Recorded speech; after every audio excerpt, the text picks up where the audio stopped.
national, country, or cultural demographic, but because surveillance is a global business, information collected in one place is soon enough used in another place. And then we can look at the personal. And the personal is much more interesting. When someone says, I have nothing to hide, either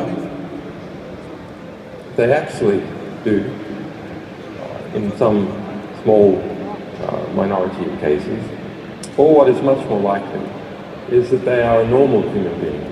And normal human beings, of course, have groups that are opposed to their group, or have people who are opposed to their interests, or on a purely personal level, have something that they don't want to share. And for example, if you were to all pick up your cell phone at this moment and pass it to your neighbour unlocked and let them have it to browse through it for the next hour, well, how many of the people here would that make uncomfortable? Well, it'd probably make most people uncomfortable.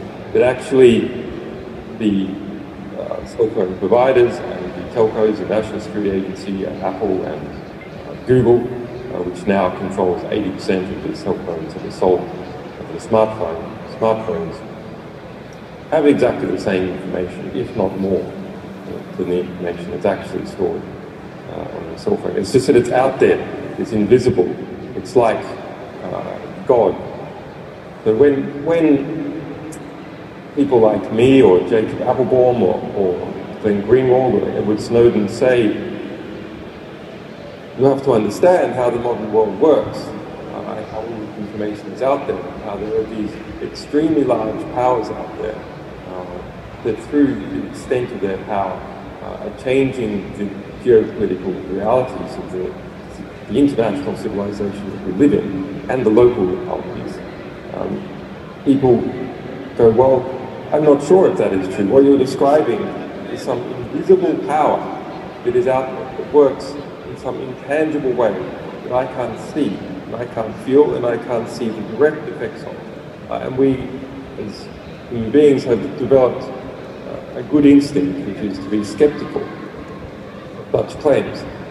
And that is really how the international mass surveillance sector has prospered, is by tapping in to that healthy, all 150 million, 160 million Pakistani citizens' IDs, including fingerprints and other forms of biometric information. But formalized exchanges between governments are occurring on this level, and many informal mass exchanges between intelligence agencies. What that means is, as soon as you're born, a biometric identity and a information identity about what your national number is, etc. And then that is known through these every state in the world. And of course those states then work with many private companies. And even what you think is an essential state function, like the intelligence agency, the National Security Agency, the most secretive core part of the deep state, 80% of the functions are run, in fact, by private contractors in the United States. So you're born, and then you are known everywhere, and identified everywhere. And everything that you do in your life is then attached to that identity, which is known to these powerful actors, but is not necessarily known to the public. So this gives the powerful actors disproportionate increase in power, because they have an increase in knowledge, and knowledge is power, relative to the public.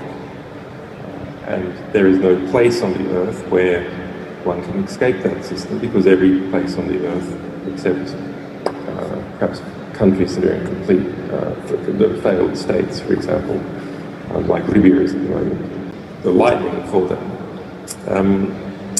But I think the largest barrier to understanding the contribution is actually it's the media.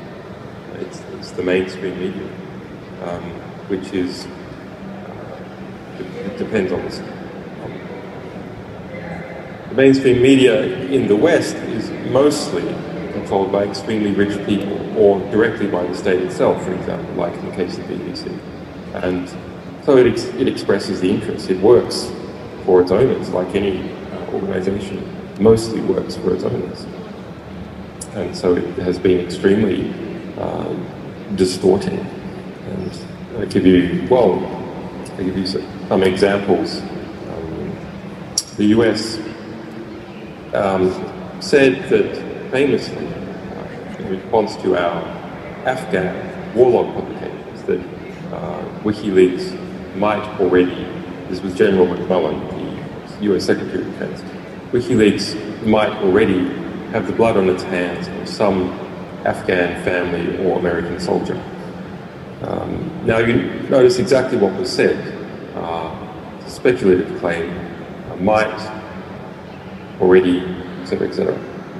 Now the American media, the British media, took that and they removed the might. Now of course, General McMullen knew very well, he's been around a long time, he knows how the media works, so he knows that if you make that claim in a press conference, which he did, that the media will drop off the qualifier when the US government makes such a claim, because it's safe to increase the strength of the position of the US government. And as a result, just from that claim, with no evidence at all backing up, there are now 20 times more references, 12 times more references to WikiLeaks having blood on its hands than the Pentagon. But even though the US government had to admit under oath last year in the trial of Chelsea Manning, they couldn't find a single person who had been physically harmed by our publications. They had to admit that under oath. The perceptual reference created by the mainstream media is that WikiLeaks has 12 times more blood on its hands than the Pentagon, which we documented was involved in the killing of more than 120,000 people in Iraq and Afghanistan just through the records that we acquired from the Pentagon. But of course, you go back 50 years, it's more like 20 million people. Okay. I understand why. I'm very sympathetic for why that law was put in, because corrupt security contractors have been stealing Ecuadorian government information and pushing it out through front site in Texas and in Colombia, which are designed to attack and destabilize the Ecuadorian government and Ecuadorian sovereignty. So I understand the very genuine pressures that led to the creation of that law.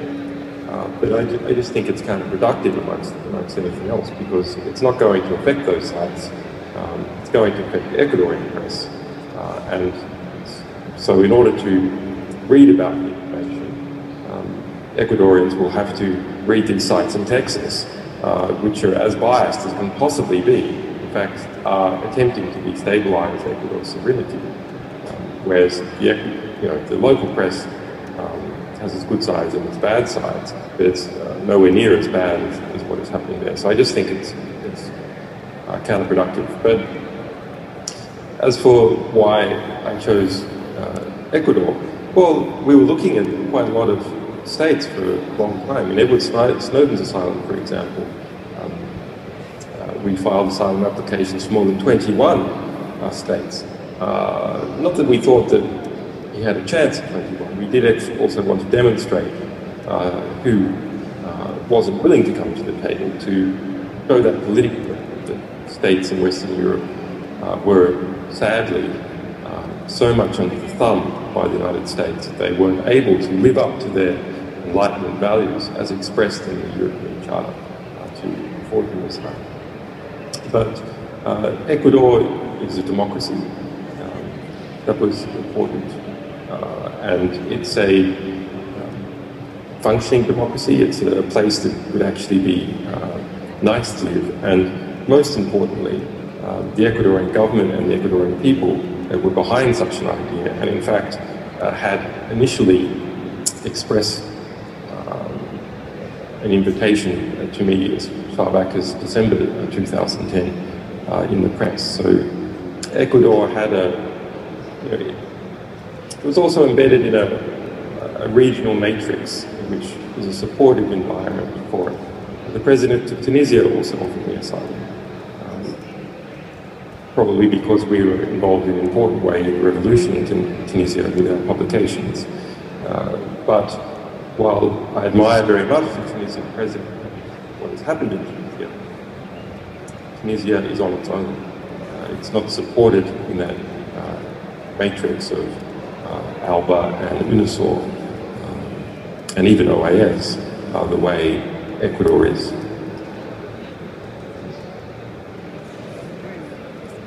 It's very impressive that over 15 million people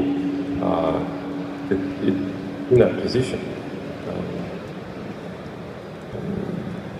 The capital, UNISOR, has moved this year to Ecuador, next year. Ecuador has the presidency of UNISOR. I think that's a very important opportunity for Ecuador in the broader region. I think it's very optimistic. It's quite interesting to analyze Ecuador from a strategic point of view. So, what is Ecuador's natural comparative advantage? Quite an interesting question. Well, out of a conflict, that's very important. It doesn't have a border with the United States, for example, where it would have to respond to incredible pressure. It doesn't not surrounded by people where it would also have to respond to that pressure. It has a balance of other states around its border it has to deal with, but it's not a bad balance. Paraguay, Uruguay, perhaps an even more advantageous position, or Bolivia. We have borders. And Ecuador has been able to escape this sort of criminal violence, the Venezuela or Colombia or in Guatemala. It's interesting to think about why that is, how much reflects or culture about Ecuador, or the altitude of some parts of Ecuador, versus its position in drug supply routes up to North America. But I give you an interesting example. I'm very fond of the country of Iceland, and I spent some time there on and off trying to change the law in Iceland to make it more appealing and put internet service there. Iceland is above the Arctic Circle. It is so cold there, and soil is volcanic, where there is even any soil. Most of it is rock or glaciers. That doesn't even have trees. It has no